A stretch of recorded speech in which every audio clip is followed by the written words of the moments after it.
Welcome back. I'm Mo, and you're watching Real Fake Pizza.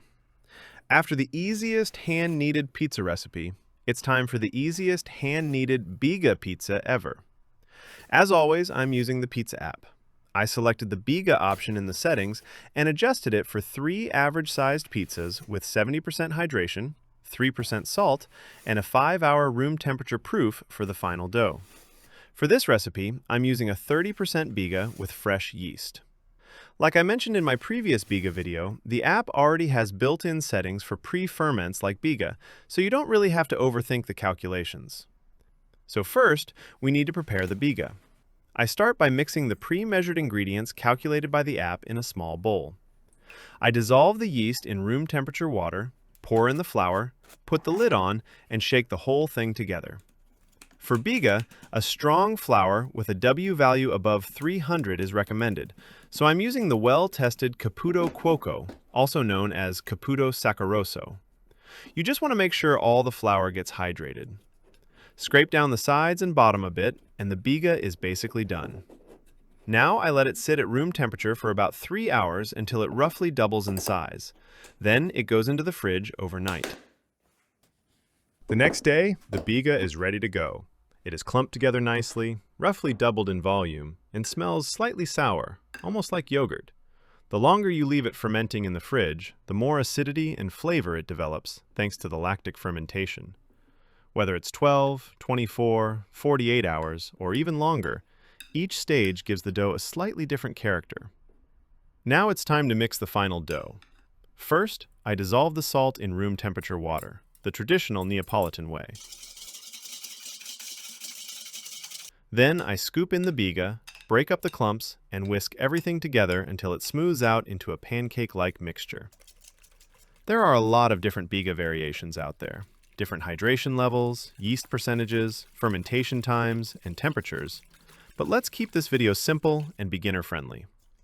Once the Biga is fully mixed in, I add the flour and start incorporating it.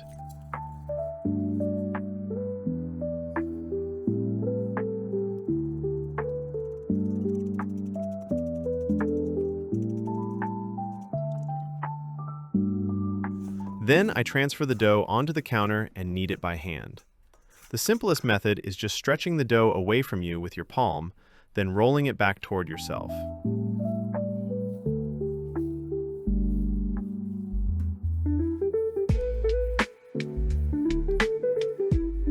When the dough starts getting sticky, I lift it up, smack it onto the counter, fold it onto itself, rotate it, and repeat the process a few times. Then I let it rest for 20 minutes. 20 minutes later, I do another round of slap and folds to aerate the dough and help strengthen the gluten structure. If the dough starts sticking to your hands, lightly wetting them helps a lot. After a few folds, I let the dough rest for another 20 minutes before balling it up.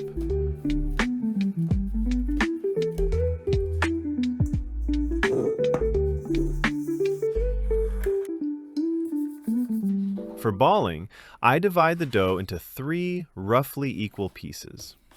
At this point, the dough feels super strong and very easy to handle. A little olive oil on the hands or the counter also helps prevent sticking. I try to form nice, tight dough balls, sealing the bottoms with a slight twisting motion before placing them into lightly oiled round plastic containers. Then, I let them proof at room temperature for about 4 to 5 hours. These dough balls can get pretty active and sometimes even push the lids open, so leaving a little breathing room definitely helps.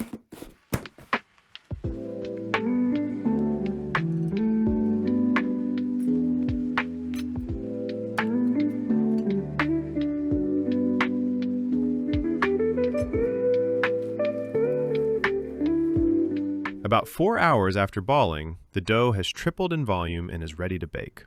The oven is fully preheated too, so let's get to it. Flip the dough into your stretching flour and let it slowly crawl out by gravity. For stretching, I use a 50-50 mix of semolina and all-purpose flour, but honestly, use whatever works best for you. Then flip the dough back so the wet side becomes the bottom again, and shape the center by gently pushing the air toward the crust.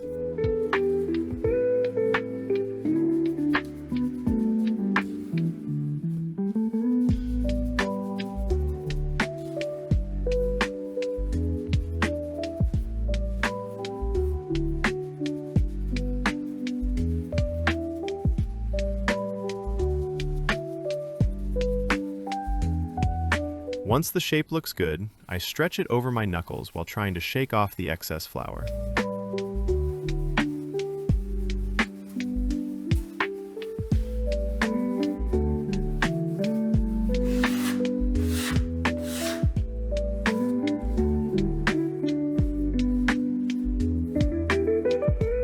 Then comes the toppings. Some tomato sauce, grated Parmesan for extra salty flavor, fresh basil leaves, and cubed dry mozzarella or fior di latte. Lift it onto the peel with one quick motion and gently stretch it to the final size.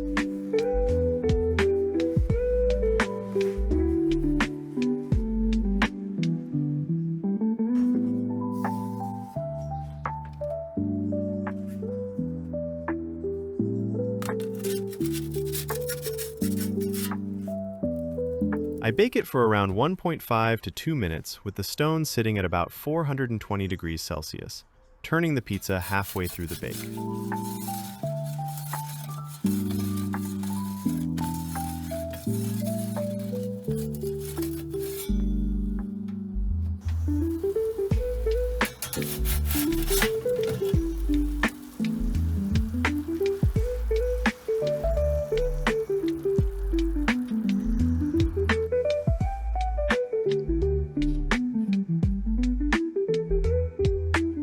And here we have a beautiful hand-kneaded Margherita pizza made with Biga.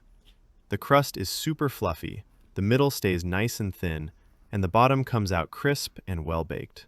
I think it turned out great, and as promised, this recipe is super easy to make. Let me know your thoughts in the comments and what you'd like to see next. Thanks for watching, and see you in the next one.